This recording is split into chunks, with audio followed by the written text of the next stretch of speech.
we're working as a team, like the decisions we make, we are part of a team. If I make a bad decision, we made the bad decision together. We take responsibility together.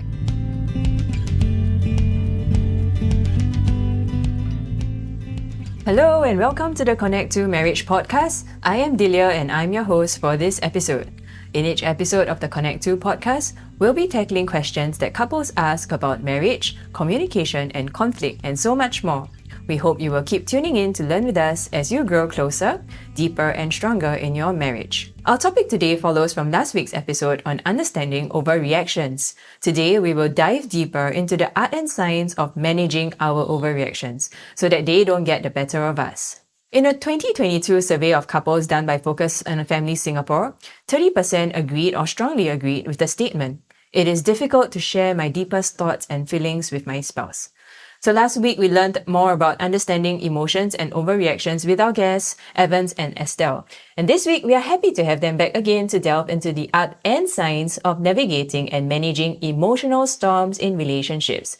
Welcome back, Evans and Estelle. Hi again. Hi again.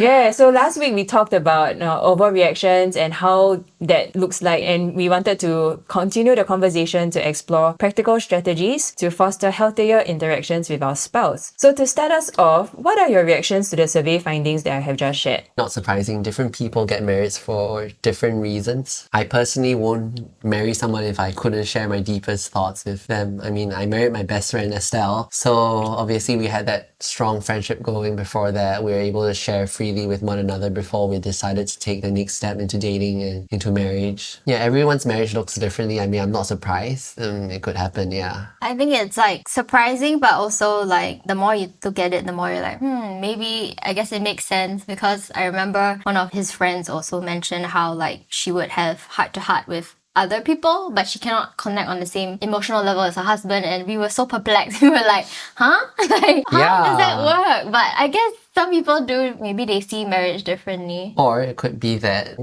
either the wife or the husband is just not in touch with his emotions, he's not in touch with issues, he's just That's very true happy also. to watch the television. The wife says, "Oh, we need to discuss this." Then he's like, it's not even an issue to him, or he brushes it off. Yeah, which could actually be a deeper issue about like Asian culture and how fathers are like non-emotional. They just ask, "Have you eaten?" And they provide a shelter, and that's what love is. And so I'm guessing there are some men that grow up just witnessing, okay, I guess that's what fatherhood is. I guess that's what being a husband is, just providing for the family, but lacking that emotional like connection with their children, with their wife, and that's probably one reason. Yeah, I'm pretty sure that mothers who also think that, oh yeah, I've cooked, I've cleaned, I've done everything, I've sent you for tuition, I've made you the brightest kid, without realizing that, there are a lot of maybe other things. Maybe the husband needs some quality time and the wife is like, no, but I'm making sure that your shirt is ironed, I'm making sure that the children are fed. Like, I'm doing such a great job. Yeah, I think love languages is one of the things. Yeah, but I also recall like in a previous episode, Estelle was alluding to how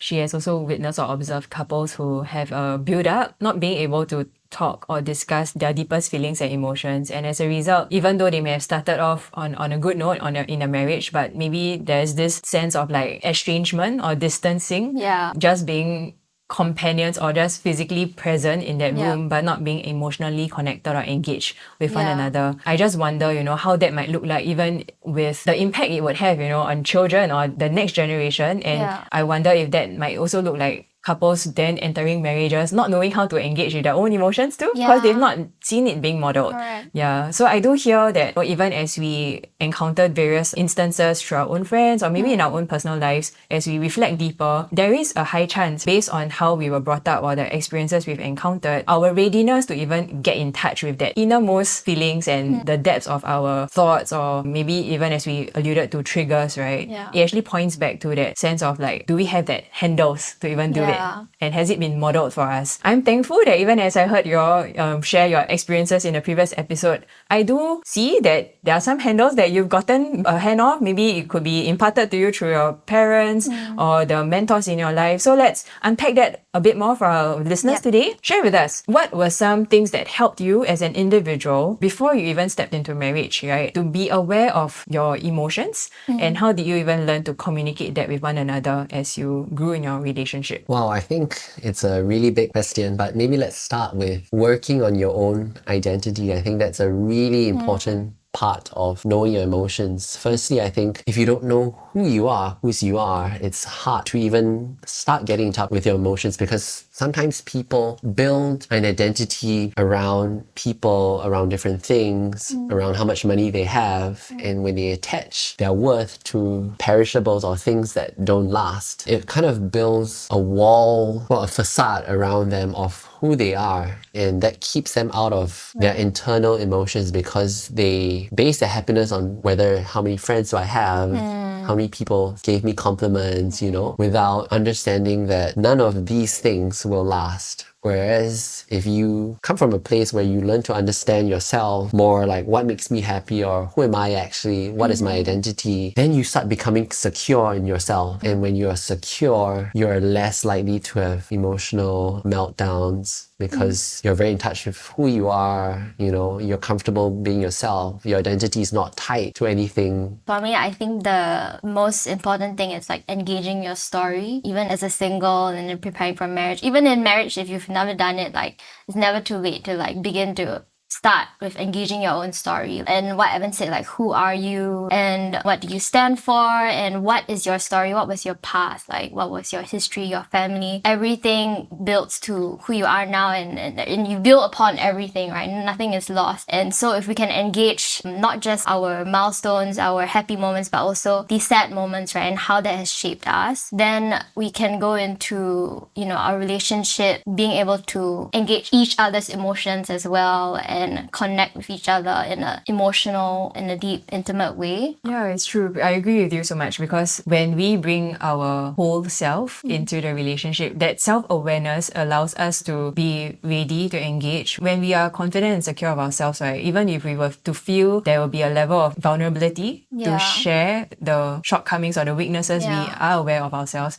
We are not afraid that it would be taken or used against us, right? Because we are confident of our identity, and also confident of the other party's like intention in engaging with us. I really wanted to hear your share that as a starting point before we even talk about then how we can, discuss further about the emotions that we face, right? Because it really stems from that place of security, individual identities, then in the building into the marriage. Even as you have, shared a bit about some of the difficult emotions you have faced, or even just being real about. I recall the example you shared, when you call me sleepy, I actually didn't feel comfortable with it. That is already allowing yourself to feel so vulnerable with each other, right? Rather than just sweep it under the carpet. Share with us, how do you express or convey your emotions with one another? Obviously, I try to say it as nicely as possible. Like, I'm feeling this way. If it doesn't get it, like the tone goes up a little bit. I try not to to vent or really get upset at her, because obviously I know that I don't want to say things I don't mean. And I think it's just like telling her. But I think also waiting for her to be in the right space of mind. If she's busy on her computer, or she says, I want some me time, I know that she's not interested in engaging with me, and I need to give her that space until she's ready to engage with me. But it's all about learning to communicate. So I think this is something I realized about her, because she's an extrovert, she always needs to be around people, but then sometimes at home she's on the phone and she doesn't want to be disturbed. It's like a do not disturb button is there, and I know that if I try to talk to her, she'll be like, what? And so I realized, okay, this is her me time. She needs that space to wind off, and I give her that space. And when she's in a better state, and then I'm able to talk to her. But this comes through knowing each other, knowing when's a good time, when's not a good time, and that's just part of marriage life. Yeah, I do tell you that. I'm like, it's my me time, don't disturb me. How about you, Estelle? How do you convey your emotions to him? Marriage is one of the most rewarding things in life. Yet, navigating marriage as newlyweds or an engaged couple can sometimes get overwhelming. Whether it's managing expectations of the in-laws, getting a good grasp of your family finances, or establishing good habits of communication and healthy conflict. Focus on the Family Singapore's Marriage Preparation Program aims to help you build a solid foundation in the early years and prepare you for the adventure of your life. Visit family.org.sg/C2 Marriage Prep for more information today.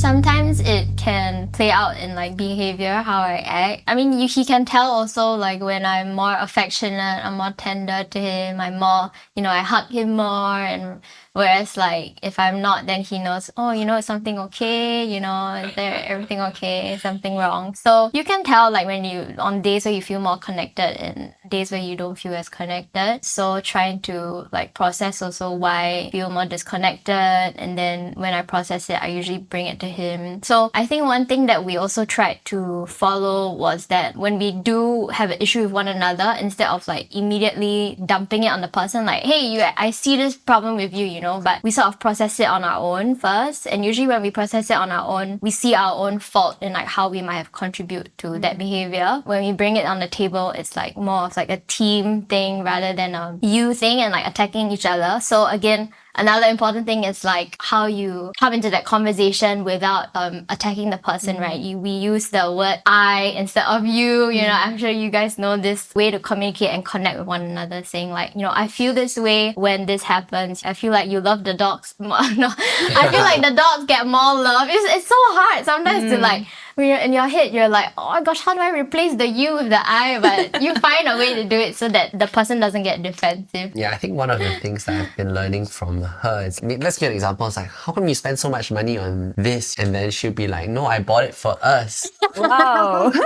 Good reframe. Yeah. Yeah, it's now we're working as a team. Like the decisions we make, we are part of a team. If I make a bad decision, we made the bad decision together. We take responsibility together. I cannot be like, why did you make such a bad decision? It's because now two of us have become one. Like her decision is my decision. Preferentially, we consult each other before making bigger decisions. Yeah, and it actually does avoid a lot of conflict when we always make sure we have unity in the decisions we make, because then no one can blame each other to say like, see lah, you bought this, or see lah, you decided to do this investment. We wasted all this money. Whereas everything we decide, we go in together. Nobody can blame the other person. It's kind of like 50-50. She has veto powers. If I veto, I mean, I don't think she'll go ahead of it. If she says no, even though I think it's a really good investment, if she doesn't have the peace about it, I won't go in, because obviously I think our unity is more important than making a good investment. Yeah. Yeah, and that's good, right? Because unity doesn't mean uniformity, which means to say there's still room to express differences in views. Yet at the same time, the openness to hear each other's like opinions and then come together and say, okay, what works best for us, right? Because we want to do this as a team. Which actually ties in very close to our frequently asked question for this episode, because one of the couples asked, I get really riled up and reactive when my wife overspends on our credit card, which causes her to retreat and then begin a cold war.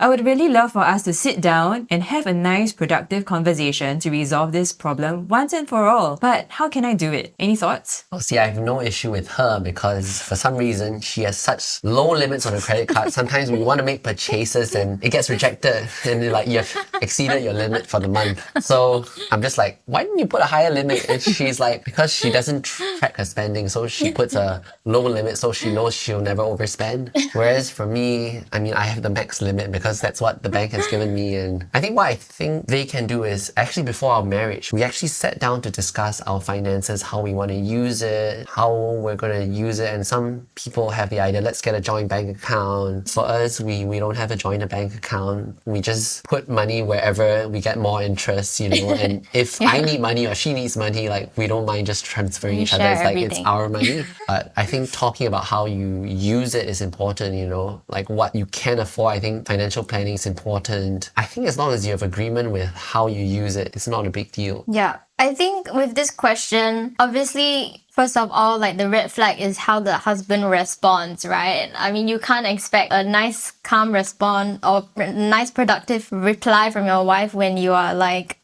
being reactive and riled up. And what Evans has mentioned before, it's like finding a good time to talk about it and talking about it in a calm and giving the person the benefit of the doubt, right? Saying that, I'm sure you are like thinking properly before you spend, but I just want to know what's your thinking when you are making these purchases. How come it's going over the amount? Just want to understand. And I think with that understanding, I'm sure they will be able to come up with a solution. I just thought of something. I think there were days where I looked at her credit card bill, I saw like $400 for eyelashes. And I'm like, what? That's ridiculous, you know? And then I'm like, And she didn't overspend. She kept within her limit. well, it wasn't overspent, Yeah. but I just thought that she just paid for something that wasn't worth it. Like, it looks the same to me. And then Yeah.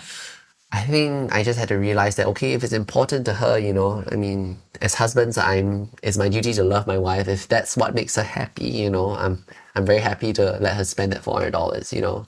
So I think loving your wife also looks like supporting her in what she loves, what she's interested in. It's not like putting a financial cap. Oh no, I don't think this is worth it. I mean, for her, she thinks, wow, it's worth that $400. But for me, I'm like, okay, if that's what makes her happy, I'm very happy that she's able to spend it. But at the same time, I know that she's very prudent with how she spends. Like, she's not going to spend an insane amount and we realize, oh, at the end of the month, we can't pay the bill. Like, how are we going to pay it? Are we going to have to take more loans? Or, yeah, she's sensible. She spends within the means. I think that was one thing that we might have had major differences when we were like dating because... spending habits. Yeah, because I don't spend a lot and she spends a lot more than me. And I guess we started dating, we had to come to consensus, like what is middle ground for both of us? It does sound like, as I hear you share, it really requires us to take a look at it comprehensively, which means not to just zoom in on one purchase and like, you know, make a big deal out of it, but recognizing our spouse's intent and behavior and trusting that we share the hopes to build the collective good. And because of that, even though, for example, in this, you have pointed out that there was a huge expense, but in totality, actually, you know, or you can trust that she would actually be very prudent in making wise choices on a whole. And hence, this one special expense would be something that's more unique, or rather a choice that she has made because it matters to her. So maybe even in response to this couple, it's really in recognizing and hearing out the big picture, right? Like, you know, as I think Estelle alluded, finding out, you know, oh, can you share with me what was the intent of your purchase? Or why does it really matter to you, etc. Versus responding or reacting to just one isolated incident. But then at the same time, if it's going to be a chronic behavior, it remains unaddressed, then it really results in something that is a huge conflict, right? So it shouldn't be left unaddressed. Any other thoughts as we conclude this topic about strategies in responding to our overreactions? I think communication is key. You just need to talk it out and find some middle ground, you know, reach some compromises. If let's say she spends $400 on eyelashes, I'll okay, we eat less in restaurants. Very simple. We eat Cai-fan for the whole month. Yeah, I mean, I don't mind, like, you know, making that sacrifice for my wife. You make it sound like it's a big thing. No, I'm not kidding. But initially, when I first saw that $400, I was like, "What's this?" And she was like, Got a shock. "Eyelashes." Yeah, I got a shock. Like, I was Yeah, like, so it's probably something I should have like raised to you first before I made the purchase. So it's also things like that we're learning. We're like, okay, like this is so important. And actually there was another incident where I bought like this laundry cart on Shopee. It wasn't the expense, but it was the space that it took up in the house that he was really upset about. He was like, you should have consulted me. This takes up a big space in the house. We have such little space. And then I was like, oh, I'm sorry. I mean, it was a cheap purchase, but I didn't expect the space also mattered to you. So it's like, okay, next time if it's a big, large item that takes up space in the house, I also need to consult you. Things like that. It's interesting you share that because it highlights how we value different things, right? Yeah. So I think it sounds like Evans actually values probably a clean space, like not to be too cluttered. Correct. Yeah, and also practicality. It sounds like he's a very practical person. Whereas maybe aesthetics or something that is more, I mean, apart from it being functional, I believe, you know, when it looks nice, it's something that really goes up your alley. Yeah, so even having these conversations, it's very telling, right? Because we are not just reacting to the action, but I think underlying it, the reactions are stemming from different values in terms of whether it's functionality or aesthetics. Such different perspectives, right? But he has a really good strategy I would recommend all husbands, which is I feel like he has this reverse psychology, right? I mean, I don't think he plans for it to be reverse psychology, but the fact that if there's anything that I really, really want, and he will say, if you really, really, really want it, you can buy it, you know? And then it makes me feel like, oh, he's letting me buy it. It's okay, I should save the money, save it for us. So I end up not buying it because whereas if the husband's always saying, no, don't buy, save, we don't have money for that. Then the more the wife might be like, might get, I want a revenge buy or whatever.